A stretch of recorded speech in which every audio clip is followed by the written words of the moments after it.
जय श्री राम सभी को। स्वागत है आप सबका एक और नई वीडियो में। वीडियो को लाइक करें, चैनल को सब्सक्राइब करें। वीडियो चालू करते हैं। हनुमान जी का सागर पार करना। बड़े बड़े गजराजों से भरे हुए महेंद्र पर्वत के समतल प्रदेश में खड़े हुए हनुमान जी वहां जलाशय में स्थित हुए विशालकाय हाथी के समान जान पड़ते थे। सूर्य, इंद्र, पवन, ब्रह्मा आदि देवों को प्रणाम कर हनुमान जी ने समुद्र लंघन का दृढ़ निश्चय कर लिया और अपने शरीर को असीमित रूप से बढ़ा लिया। उस समय वे अग्नि के समान जान पड़ते थे। उन्होंने अपने साथी वानरों से कहा, हे मित्रों, जैसे श्री रामचंद्र जी का छोड़ा हुआ बाण वायुवेग से चलता है, वैसे ही तीव्र गति से मैं लंका में जाऊंगा और वहां पहुंचकर सीता जी की खोज करूंगा। यदि वहां भी उनका पता न चला तो रावण को बांधकर रामचंद्र जी के चरणों में लाकर पटक दूंगा। आप विश्वास रखें कि मैं सर्वथा कृतकृत्य होकर ही सीता के साथ लौटूंगा, अन्यथा रावण सहित लंकापुर को ही उखाड़ कर लाऊंगा। इतना कहकर हनुमान आकाश में उछले और अत्यंत तीव्र गति से लंका की ओर चले। उनके उड़ते ही उनके झटके से साल आदि अनेक वृक्ष पृथ्वी से उखड़ गए और वे भी उनके साथ उड़ने लगे। फिर थोड़ी दूर तक उड़ने के पश्चात वे वृक्ष एक एक करके समुद्र में गिरने लगे। वृक्षों से पृथक होकर सागर में गिरने वाले नाना प्रकार के पुष्प ऐसे प्रतीत हो रहे थे मानो शरद ऋतु के नक्षत्र जल की लहरों के साथ अटखेलियां कर रहे हों। तीव्र गति से उड़ते हुए महाकपि पवनसुत ऐसे प्रतीत हो रहे थे जैसे कि वे महासागर एवं अनंत आकाश का आचमन करते हुए उड़े जा रहे हैं।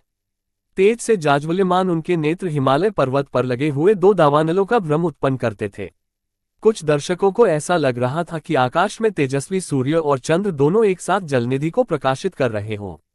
उनका लाल कटी प्रदेश पर्वत के वक्षस्थल पर किसी गेरू के खान का भ्रम पैदा कर रहा था। हनुमान के बगल से जो तेज आंधी भारी स्वर करती हुई निकली थी वह घनघोर वर्षाकाल की मेघों की गर्जना सी प्रतीत होती थी।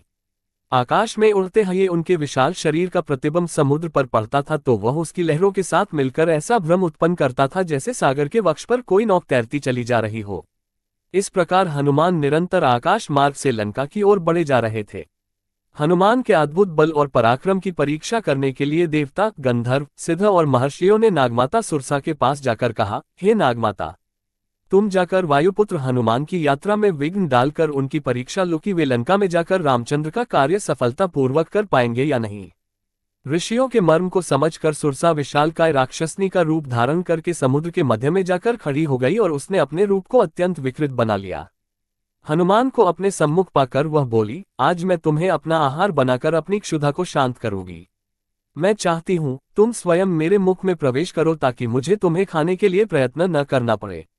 सुरसा के शब्दों को सुनकर हनुमान बोले, तुम्हारी इच्छा पूरी करने में मुझे कोई आपत्ति नहीं है, किंतु इस समय मैं अयोध्या के राजकुमार रामचंद्र जी के कार्य से जा रहा हूँ। उनकी पत्नी को रावण चुरा कर लंका ले गया है। मैं उनकी खोज करने के लिए जा रहा हूं। तुम भी राम के राज्य में रहती हो, इसलिए इस कार्य में मेरी सहायता करना तुम्हारा कर्तव्य है। लंका से मैं जब अपना कार्य सिद्ध करके लौटूंगा तब अवश्य तुम्हारे मुख में प्रवेश करूंगा। यह मैं तुम्हें वचन देता हूं। हनुमान की प्रतिज्ञा पर ध्यान न देते हुए सुरसा बोली, जब तक तुम मेरे मुख में प्रवेश न करोगे मैं तुम्हारे मार्ग से नहीं हटूंगी।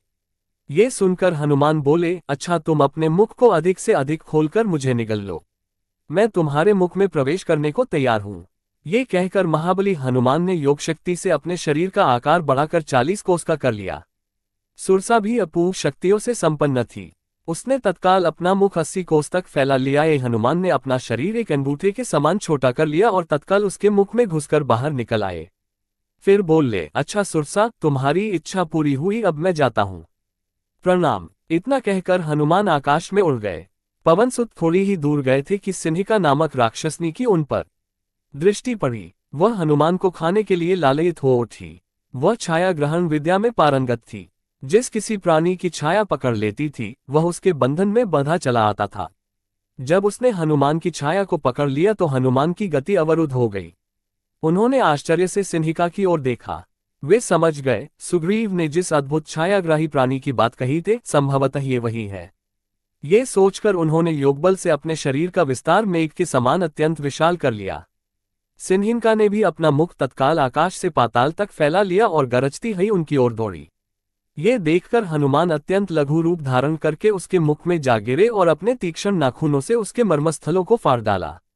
इसके पश्चात बड़ी फुर्ती से बाहर निकलकर आकाश की ओर उड़ चले। राक्षसनी क्षत विक्षत होकर समुद्र में गिर पड़ी और मर गई।